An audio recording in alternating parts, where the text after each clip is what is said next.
Some vocab words that we're going to come across in chapter 14 are kindling, which means small twigs and objects to start a fire, and mirth, which means joy. So make sure that you are on page 114, chapter 14, and start following along with me. Peter recognized Vola's footsteps, the hard wooden stamp followed by the softer shoed footfall, and dropped the log back into the wood bin. He braced himself in the cabin doorway, watching Vola pump water into the kitchen sink. "You stayed off that foot?" "Pretty much." Actually, he'd gotten up at least a dozen times to do pull-ups on a beam, and he'd lifted logs for half an hour. His arms were sore, and his foot hurt a lot when it wasn't raised. But he hadn't been able to lie around doing nothing, knowing Pax was still out there. Vola began lathering up her hands without turning around. "You write that note?" Peter pulled the crutches to his side. Already he felt more secure when they were tucked under his arms. "I did, but—" "No buts. You write once a week. The bus driver friend I told you about, Robert Johnson. I'll ask him. He'll mail them from different spots along his route. First condition, remember?" Peter tried a sharp turn, wobbling, but righting himself. He swung through another, smoother. "All right. Okay. Good." Vola hung a dish towel on its peg, crossed to the fireplace, and began shredding newspaper into the grate. "Let's move to the second condition, then. That charm bracelet you carry. I'm guessing it was your mother's. Why do you carry it with you? Why that particular thing?"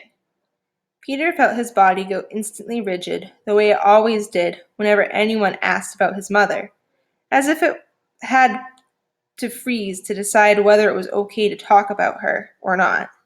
Usually with strangers it wasn't, so he was surprised when his hands relaxed their grip on the crutches a little and his throat eased open. "She always wore it. She'd hold her wrist up so I could play with it when I was a baby.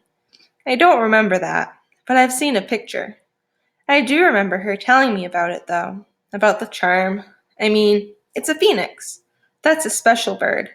It's red and gold and purple, colored like sunrise. And it rises from the ashes. I know what a phoenix is."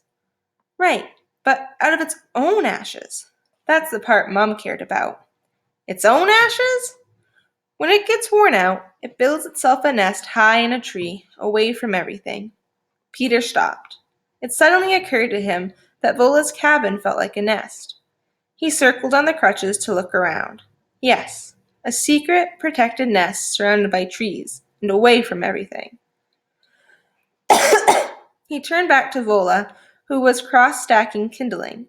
He hoped she hadn't read his mind. "So the phoenix fills its nest with its favorite stuff. Mirth and cinnamon is what's in the story, I think. And then the nest ignites, burning the bird's old body, and the new bird rises up out of the old bird's ashes. My mother loved that. She said it meant no matter how bad things got, we could always make ourselves new again." Vola didn't respond.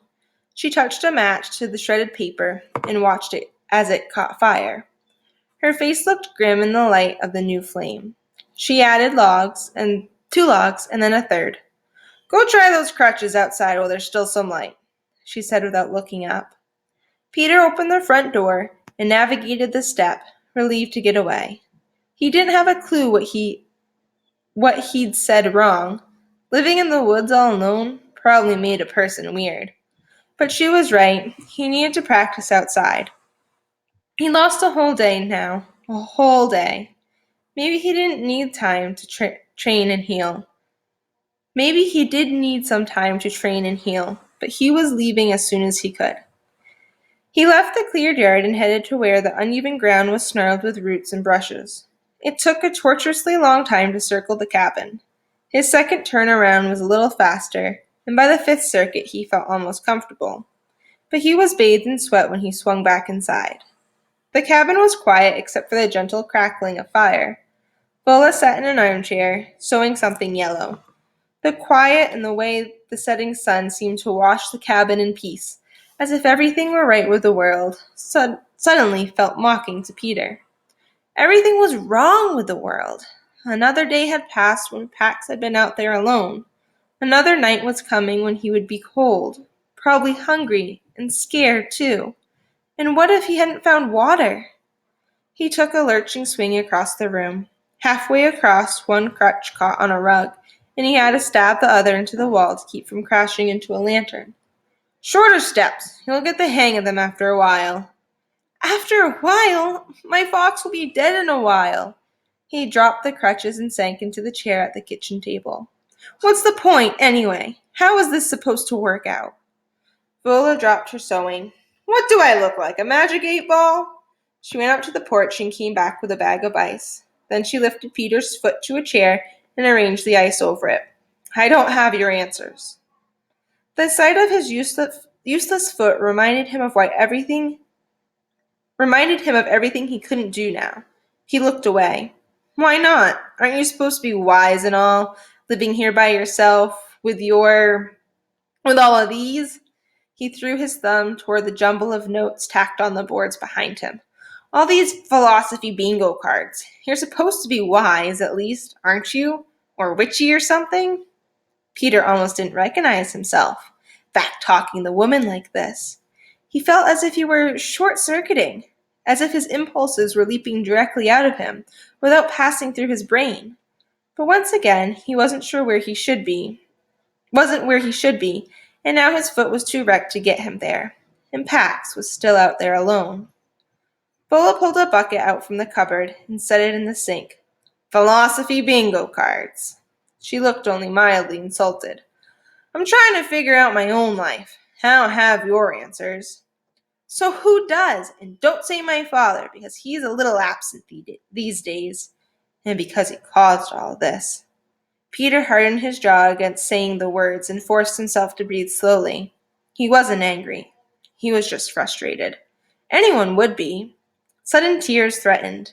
What was wrong with him lately? And he knuckled his eyes. Vola started over toward him, then seemed to change her mind. She backed away and leaned against the kitchen counter.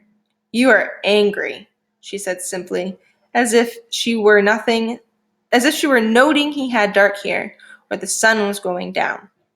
I am not angry! But he forced his fist open and counted 10 slow breaths, fighting it the way he always did. Because what if he was like his father, with that threatening kind of anger? The kind that was always simmering, the kind that could boil over at any time and hurt everyone in the way. The apologies afterward never healed the damage. He squeezed his eyes shut against the tears still crowning. I'm not angry. It's just, I didn't choose it. I didn't choose for there to be a war. I didn't choose for my father to join up. I didn't choose to leave my home. I didn't choose to go to my grandfather's, and I sure didn't choose to abandon an animal I took care of for 5 years. You're a kid. You don't get a lot of choices. I'd be angry too. Dabbleman angry. I told you, I'm not angry. Peter gulped a sob that somehow escaped as a twisted laugh. He was short-circuiting again. And you're in love with that word, you know. What are you talking about, boy? Dabbleman? What is it, a swear? You're in love with the word dabbleman. His wiring felt totally fried. If we were in 2nd grade, I'd tell you you're so in love with that word you should marry it. She squawked a loud crow's caw. But you're right, she said. I should get down on one dabbleman ruined knee and ask that word to marry me. You should, Peter agreed, kind of hysterical now. You should put a dabbleman ring on its dabbleman finger. He swiped his face off and watched Vola as she came over, looking and took the seat across from him. My grandfather swore in his first language. It drove my grandmother crazy, because she didn't speak it. But she sang in Italian when she cooked, so... Vola lifted a finger to stroke the feathers bunched at her throat. I carry many traits, she said quietly. And then she went silent for a while, holding his gaze the whole time. In their silence, Peter felt they were saying something important. Something about the long, dark tunnel he felt narrowing around him. I was counting on finding Pax in a week, maybe 10 days. He looked at his foot. Now, Pax? That's his name? Means peace, you know. Peter knew that. Lots of people had told him. That's not why I named him.